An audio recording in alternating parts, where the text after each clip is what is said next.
नमस्कार साथियों, आज की क्लास में फिर आपका स्वागत है। प्राकृतिक वनस्पति के कुछ चैप्टर अपन पढ़ चुके थे। राजस्थान के अभ्यारण्य में सीता माता सरिस्का तक अपना चैप्टर हो चुका था।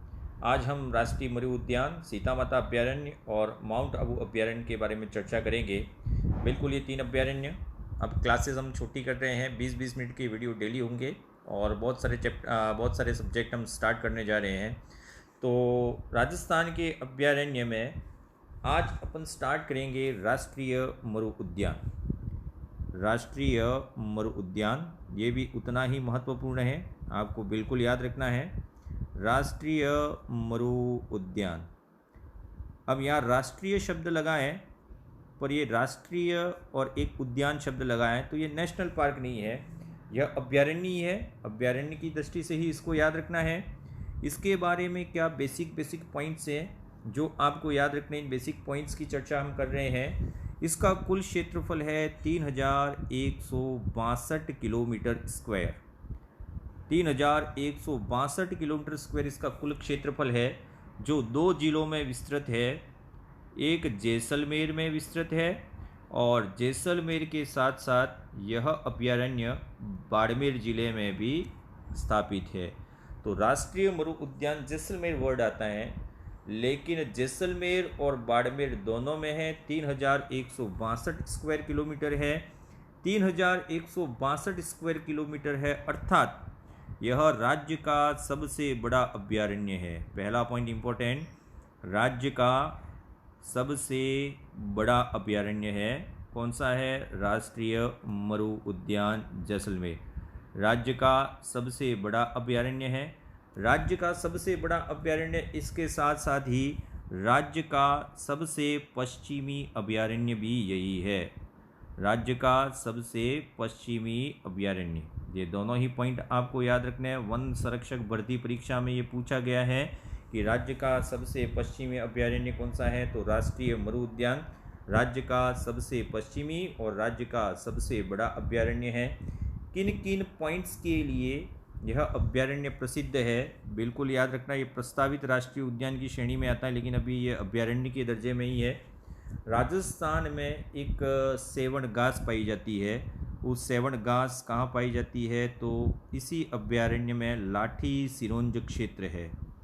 लाठी सिरोंज क्षेत्र कौन से अभ्यारण्य में स्थित है, तो लाठी सिरोंज क्षेत्र जैसलमेर में है। और जैसलमेर में भी कौन सा अभ्यारण्य है? राष्ट्रीय मरु उद्यान है। और इसी लाठी सिरोंज क्षेत्र में सेवण घास पाई जाती है और सेवण का वानस्पतिक नाम बता चुके हैं, लसिकुलस सिडिकस।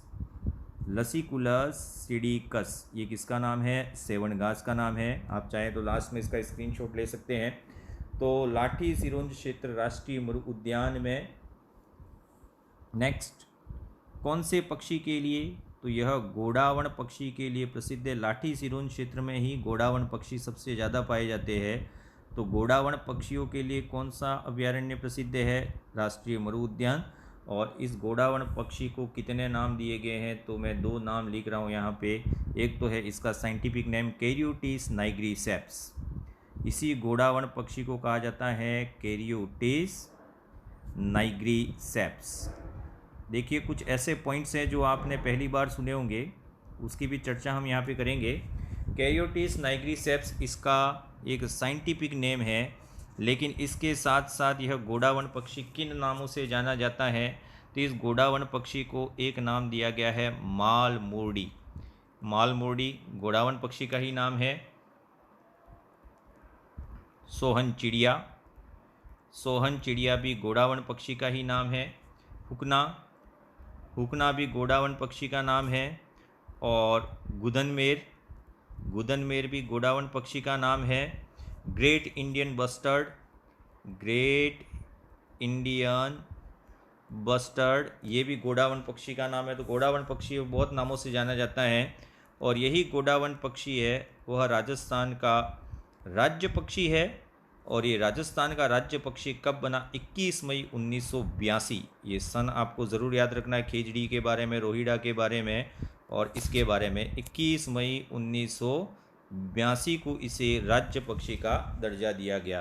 तो इतनी जानकारी है वह गोडावन पक्षी से संबंधित है। अगले बिंदु पर चर्चा करें। यहाँ पे एक फॉसिल पार्क है, उस फॉसिल पार्क का नाम अक्सर आता है Akalwood fossil park. Akalwood fossil park, Akalwood fossil park है। इसका एक नाम और भी है, वो नाम भी आपको याद रखना है। इसका नाम है सुदासरी फॉसिल पार्क। सुदासरी इस नाम से भी जाना जाता है, बहुत कम किताबों में मिलेगा ये। सुदासरी फॉसिल पार्क के नाम से भी जाना जाता है। यह सुदासरी फॉसिल पार्क है वो जीवाश्म काष्ठ जीवाश्म है 18 करोड़ वर्ष पूर्व के। तो इसका प्रमाण है कि वहाँ कहीं न कहीं पहले 33 सागर था। तो ओकलवुड फॉसिल पार्क राष्ट्रीय मृु उद्यान में स्थित है, जिसे सुदासरी फॉसिल पार्क के नाम से भी जाना जाता है।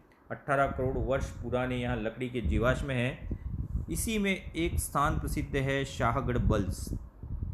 शाहगढ़ बल्ज है, यह भी राष्ट्रीय मृु उद्यान में ही स्थित है। और शाहगढ़ बल्ज का संबंध किससे है? अफ्रीकी चीतों के पुनर्वास से, एक्स सिटू कंजर्वेशन। ठीक है, अफ्रीकी चीतों के पुनर्वास हेतु, अफ्रीकी चीतों के पुनर्वास हेतु शाहगढ़ बल्ज है वो प्रसिद्ध है। अफ्रीका के जो विलुप्त होने के कगार पर जो चीते आ गए हैं उनको एक्स सिटू कंजर्वेशन के लिए शाहगढ़ बल्ज है उसको चूज़ किया गया है। अब इसी के साथ एक अन्य बात करें, पीवना सर्प। ये पीवना सर्प है, वह भी राष्ट्रीय मृु उद्यान जैसलमेर में और बाड़मेर में ही पाया जाता है। अब दो अलग अलग मैं यहाँ कर देता हूँ, कौन कौन से ऐसे पक्षी है जो प्रसिद्ध है या जंतु प्रसिद्ध है। तो यहाँ जैसलमेर का तो हो गया गोडावन। जैसलमेर ज़िले में गोडावन ज़्यादा पाया जाता है, जबकि बाड़मेर का जो भाग है वहाँ पे मरु लोमड़ी ज़्यादा पाई जाती है। इसलिए जैसलमेर ज़िले का प्रतीक है वह कौन सा हो जाएगा? जैसलमेर का प्रतीक गोडावन हो जाएगा। जबकि बाड़मेर ज़िले का प्रतीक, शायद आपको ध्यान होगा राजस्थान एकमात्र ऐसा राज्य जिन्होंने सभी जिलों को प्रतीक चिन्ह प्रदान किए हैं। तो गोडावन कौन से जिले का प्रतीक चिन्ह है? जैसलमेर का। और मरु लोमड़ी है वो कहाँ पे है, किस जिले की प्रतीक है? तो मरु लोमड़ी बाड़मेर जिले का प्रतीक है। इतना आपको ज़रूर याद रखना है। गोडावन की अपन ने बात की यहाँ पे, तो गोडावन से संबंधित 3 पॉइंट और मैं बता देता हूँ साथ में ही, जो परीक्षा की दृष्टि से इम्पोर्टेंट है। गोडावन हमारा राज्य पक्षी है, तो राज्य पक्षी से संबंधित 3 बातें इसी के साथ ही अपन चर्चा कर लेते हैं। वह है गोडावन प्रजनन केंद्र कहाँ पे स्थित है? भारतीय गोडावन प्रजनन केंद्र, राष्ट्रीय गोडावन प्रजनन केंद्र कहाँ पे स्थित है? तो अक्सर अपने राजस्थान में ही दृष्टि जाती है, लेकिन गोडावन प्रजनन केंद्र है राष्ट्रीय वो मांडवी में स्थित है। और मांडवी कहाँ पे आता है? गुजरात में आता है। ये ज़रूर ध्यान रखें, इंपॉर्टेंट पॉइंट है। गोडावन प्रजनन केंद्र मांडवी में गुजरात में स्थित है। गोडावन के लिए ही संरक्षित स्थान कौन कौन से हैं? तो आखेट निषिद्ध क्षेत्र जब पढ़ेंगे तो उसमें 2 संरक्षित स्थान है, वो गोडावन के लिए ही है। हम यही पढ़ लेते हैं उनको। एक तो है सोरसन, और सोरसन स्थित है बारा में। और एक आता है सांकलिया, सोरसन और सांकलिया, ये दोनों स है। ये दोनों ही गोडावन के लिए प्रसिद्ध हैं और सांकलिया अजमेर में स्थित है।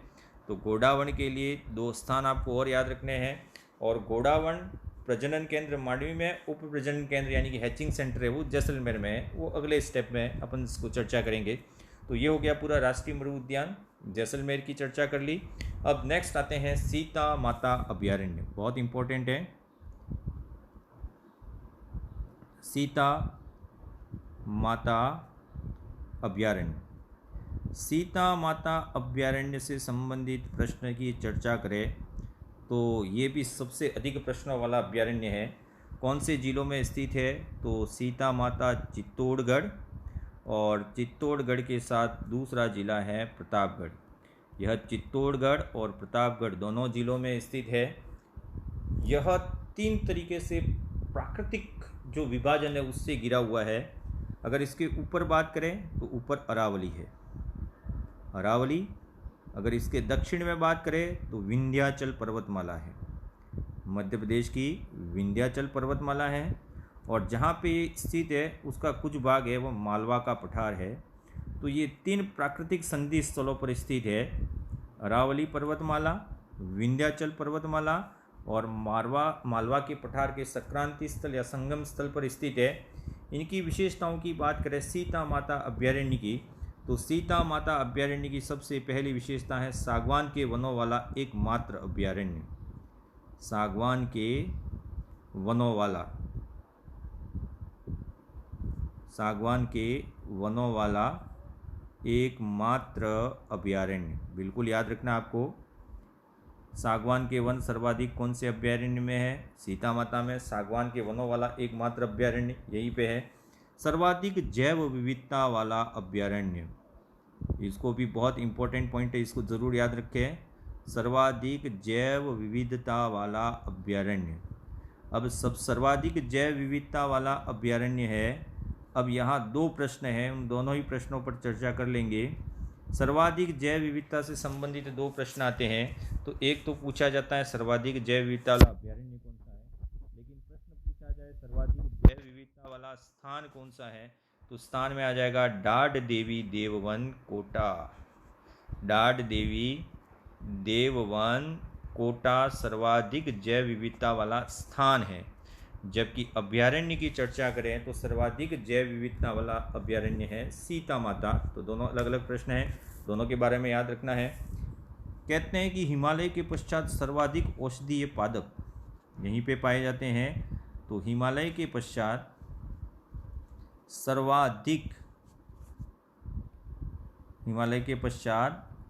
सर्वाधिक औषधीय पादप वाला अभ्यारण्य। पूरे भारत में बात करें तो सर्वाधिक औषधीय पादप है वह सबसे ज़्यादा सीता माता अभ्यारण्य में पाए जाते हैं। इम्पोर्टेंट अगला पॉइंट, चीतल, चौसिंगा या भेंडल, ये नाम अक्सर आता है, जिसे बोला जाता है चीतल, और इसी अभ्यारण्य को कहा जाता है चीतल की मातृभूमि, जिसे भेंडल भी कहा जाता है। चीतल की मातृभूमि कई बार पूछा गया है, इसलिए आपको ध्यान रखना, ये इंपॉर्टेंट प्रश्न है। चीतल की मातृभूमि सीता माता अभ्यारण्य है।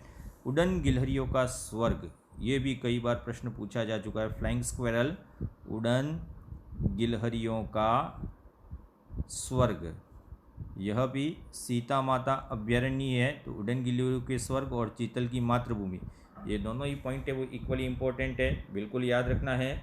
यहाँ पे 2 नदियाँ निकलती है, इन दोनों नदियों के बारे में भी आपको याद होना चाहिए, जाखम एवं कर्ममोचिनी। जाखम नदी भी यहीं से निकलती है और जाखम के साथ कर्ममोचिनी। तो जाखम और कर्ममोचिनी नदियों का उद्गम, जाखम एवं कर्ममोचिनी नदियों का उद्गम कौन से अभ्यारण्य से होता है? सीता माता अभ्यारण्य से। और जाखम आप जानते ही है कि राजस्थान का सबसे ऊंचा बांध, ये लगभग 81 मीटर ऊंचा बांध है। तो राजस्थान का सबसे ऊंचा बांध है वह कौन से अभ्यारण्य में स्थित है? तो सबसे ऊंचा बांध है वह सीता माता अभ्यारण्य में स्थित है। सीता माता अभ्यारण्य से संबंधित इतने प्रश्न आपको याद रखने हैं। सीता माता के पश्चात अगला अभ्यारण्य है माउंट आबू अभ्यारण्य। अब ये अभ्यारण्य की श्रेणी में नहीं है, फिर भी अभी इसको अभी पढ़ लेते हैं। माउंट आबू अभ्यारण्य जब तक ये था, अब नहीं है, फिर भी सरकार की जो बुकलेट है उसमें इसका नाम आता ही है, अभ्यारण्य के नाम से ही जाना जाता है। माउंट आबू अभ्यारण्य कौन से ज़िले में स्थित है? सिरोही में स्थित है। अभी इसको अभ्यारण्य के तौर पर ही पढ़ेंगे, सिरोही में स्थित है और यह राज्य में सर्वाधिक ऊंचाई पर स्थित, सबसे ऊंचा यही है, राज्य में सर्वाधिक ऊंचाई पर स्थित अभ्यारण्य है। सबसे ऊंचा अभ्यारण्य यही माना गया है। इम्पोर्टेंट पॉइंट्स की बात करें इसमें माउंट आबू में, तो सबसे इम्पोर्टेंट है 2009 में इसे केंद्रीय वन एवं पर्यावरण मंत्रालय, फिर याद रखें केंद्रीय वन एवं पर्यावरण मंत्रालय ने इस माउंट आबू को 2009 में इको सेंसिटिव जोन घोषित किया। इको सेंसिटिव जोन, ये इम्पोर्टेंट है, ये प्रश्न सन सहित आपको याद रखना है। Eco sensitive zone mount Abu को 2009 में घोषित किया गया और इसे किसने घोषित किया था? केंद्रीय वन एवं पर्यावरण मंत्रालय ने। किसके लिए प्रसिद्ध है? तो यहाँ पे 3 पॉइंट आपको याद रखने हैं। यह जंगली मुर्गों हेतु प्रसिद्ध है, इसलिए सिरोही का प्रतीक चिन्ह है वह जंगली मुर्गे हैं। जंगली मुर्गों के साथ यूबलेफेरिस एक छिपकली है। कहते हैं दुनिया की सबसे सुंदर छिपकली। छिपकलियाँ कभी इतनी सुंदर नहीं होती, फिर भी यूबलेफेरिस छिपकली के कारण यह प्रसिद्ध है। इसे दुनिया की सबसे सुंदर छिपकली कहते हैं। जंगली मुर्गे यूबलेफेरिस के लिए प्रसिद्ध हैं। एक घास है जो केवल यहीं पाई जाती है और इसी के उद्गम स्थल पे इसका नाम रखा गया है डिकिलपटेरा आबुएंसिस। डिकिलपटेरा आबुएंसिस, ये आबुएंसिस नोमेनक्लेचर है, वह स्थान के नाम पर ही रखा गया है। तो डिकिलपटेरा आबुएंसिस केवल और केवल माउंट आबू अभ्यारण्य में ही पाई जाती है, इसलिए इसका नाम डिकिलपटेरा आबुएंसिस है। और एक घास का नाम और भी लिया था हमने, लेंटाना।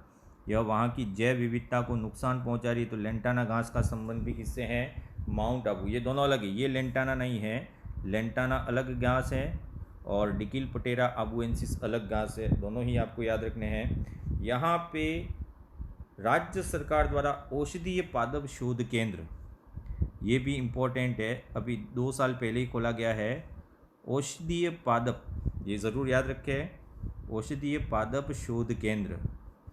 औषधीय पादप शोध केंद्र कौन से अभ्यारण्य में स्थापित किया गया है? तो ये है माउंट आबू अभ्यारण्य। जंगली मुर्गे यूबलेफेरिस दोनों याद रखना है, डिकिलपटेरा आबुएंसिस याद रखना है। 2009 में इको सेंसिटिव जोन बनाया गया और औषधीय पादप शोध केंद्र है वह माउंट आबू वहाँ पे स्थित है। अगला अभ्यारण्य आज का वह है कुंभलगढ़ अभ्यारण्य। इससे संबंधित एक लेटेस्ट प्रश्न भी है, उस पर भी चर्चा कर लेंगे। कुंभलगढ़ अभ्यारण्य, अब कुंभलगढ़ अभ्यारण्य के कितने बेसिक क्वेश्चन हो सकते हैं? तो कुंभलगढ़ अभ्यारण्य की चर्चा करें तो यह 3 जिलों में स्थित है। एक जिला है उदयपुर, उदयपुर के साथ दूसरा जिला है राजसमंद, उदयपुर, राजसमंद, और राजसमंद के साथ तीसरा जिला है पाली। यह 3 जिलों में स्थित अभ्यारण्य है। इन 3 जिलों की विशेषताओं की चर्चा करें तो उदयपुर और राजसमंद है वह कौन से संभाग में आते हैं? उदयपुर संभाग में। और पाली कौन से संभाग में आता है? जोधपुर संभाग में। तो यह कितने संभागों में स्थित है? 2 संभागों में, उदयपुर और जोधपुर। इसको ऐसे भी लिख सकते हैं, उदयपुर वो कौन सा है? मेवाड़, और जोधपुर कौन सी श्रेणी में आता है? मारवाड़। तो अगला प्रश्न, मेवाड़ और मारवाड़ के संधि स्थल पर कौन सा अभ्यारण्य स्थित है? तो मेवाड़ और मारवाड़ के संधि स्थल पर कुंभलगढ़ अभ्यारण्य स्थित है। कुंभलगढ़ की क्या क्या विशेषताएं हैं, क्या क्या प्रश्न आ सकते हैं? तो पहला तो हो गया 2 संभागों में और 3 जिलों में, मेवाड़ और मारवाड़ के संधि स्थल पर स्थित अभ्यारण्य है और यह राजस्थान की चौथी प्रस्तावित बाघ परियोजना है। ये इम्पोर्टेंट है, चौथी प्रस्तावित बाघ परियोजना। अखबार ज़रूर पढ़ते रहें, ये अखबार में आ चुका है राजस्थान पत्रिका में 3 महीने पहले कि राजस्थान की चौथी प्रस्तावित बाघ परियोजना कुंभलगढ़ अभ्यारण्य को रावली टाटगढ़ से जोड़कर बनाई जानी है। वो आगे अपन थोड़ा सा चर्चा करेंगे। इसके लिए वर्ड यूज़ होता है भेड़ियों की प्रजनन स्थली। इसे भेड़ियों की प्रजनन स्थली कहा जाता है, भेड़ियों की प्रजनन स्थली। और भेड़ियों की प्रजनन स्थली है, इसके साथ साथ ही यहाँ पे 2 जीव और पाए जाते हैं। यह लोमड़ियों हेतु प्रसिद्ध है और लोमड़ी के साथ तेंदुओं हेतु प्रसिद्ध है। लोमड़ियों और तेंदुओं के लिए भी प्रसिद्ध है। फिर भी आपको ये याद रखना है कि भेड़ियों की प्रजनन स्थली के नाम से कौन सा अभ्यारण्य प्रसिद्ध है? कुंभलगढ़ अभ्यारण्य प्रसिद्ध है। तो ये अलग अलग चर्चा कर ली अपन ने। अब यहाँ पे कौन कौन से दर्शनीय स्थल है? तो दर्शनीय स्थल की चर्चा करें उसके पहले यहाँ 2 और पॉइंट बात कर लें। कुंभलगढ़ अभ्यारण्य है वो चंदन के वृक्षों हेतु प्रसिद्ध है। चंदन के वृक्ष सर्वाधिक कौन से अभ्यारण्य में स्थित है? कुंभलगढ़। ये पॉइंट पूछा जा चुका है। चंदन के वृक्ष हेतु प्रसिद्ध अभ्यारण्य कुंभलगढ़ है। इसके साथ ही दो नदियां हैं, एक तो है बनास और बनास के साथ दूसरी है साबरमती। बनास और साबरमती नदियां है, उनका उद्गम स्थल है वो कुंभलगढ़ से ही होता है, लेकिन आपने सुना होगा दोनों का प्रवाह विपरीत दिशा में है। एक बंगाल की खाड़ी में और एक अरब सागर में गिरती है। एक ही अभ्यारण्य से निकलने वाली दो नदियाँ, लेकिन दोनों का प्रवाह अलग अलग दिशा में है, तो दोनों का प्रवाह विपरीत दिशा में है। कुंभलगढ़ के बारे में इतनी आपको याद रखनी है। लेकिन कुंभलगढ़ में कौन कौन से दर्शनीय स्थल हैं? तो कुंभलगढ़ के दर्शनीय स्थल 3 जिलों में फैला हुआ है। एक तो हो गया राजसमंद, राजसमंद के साथ दूसरा जिला है पाली, और पाली के साथ तीसरा जिला है उदयपुर। कुंभलगढ़ अभ्यारण्य है वह 3 जिलों में स्थित है, और तीनों जिलों में ही कुछ न कुछ दर्शनीय स्थल है। राजसमंद की बात करें तो राजसमंद में कौन सा दर्शनीय स्थल है? तो राजसमंद में कुंभलगढ़ का किला, कुंभलगढ़ का किला है वह कुंभलगढ़ अभ्यारण्य में स्थित है, और इसी कुंभलगढ़ किले को महाराणा प्रताप की जन्मस्थली कहा जाता है, शरणस्थली भी कहा जाता है। कुंभलगढ़ का किला महाराणा कुंभा ने निर्मित करवाया था, लेकिन यह कहीं न कहीं महाराणा प्रताप से भी संबंधित है। पाली में यहाँ पे क्या है? तो पाली में चले जाएं इसी अभ्यारण्य के भाग में, तो पाली में रणकपुर के मंदिर, रणकपुर के मंदिर इसी अभ्यारण्य में स्थित है, लेकिन कौन से ज़िले में आएंगे? ये पाली में। और रणकपुर के मंदिर के बारे में सुना होगा, कितने खंभे हैं? 1444 स्तंभ है यहाँ पे। उदयपुर की चर्चा करें तो उदयपुर में भी यहाँ कुछ न कुछ है दर्शनीय स्थल। तो उदयपुर में है एक पर्वतमाला है जरगा, चौथी सबसे ऊंची पर्वत चोटी है जरगा, यह उदयपुर में स्थित है। और इसी जरगा चोटी पर एक मंदिर है परशुराम महादेव, परशुराम महादेव भी कहते हैं, या परशुराम महादेव। ये परशुराम महादेव जिसे मेवाड़ का कैलाश भी कहा जाता है। तो तीनों जिलों में कुछ न कुछ दर्शनीय स्थल है, इसी कुंभलगढ़ से संबंधित है। और खमनोर की पहाड़ियों की बात करें जहाँ से बनास नदी निकलती है, कुंभलगढ़ अभ्यारण्य में स्थित है। तो आज हमने 3 अभ्यारण्य के बारे में पढ़ा। तीनों अभ्यारण्य बहुत इंपॉर्टेंट है। कल हम आगे इससे और भी अभ्यारण्य उनकी चर्चा करेंगे। Thank you and keep smiling.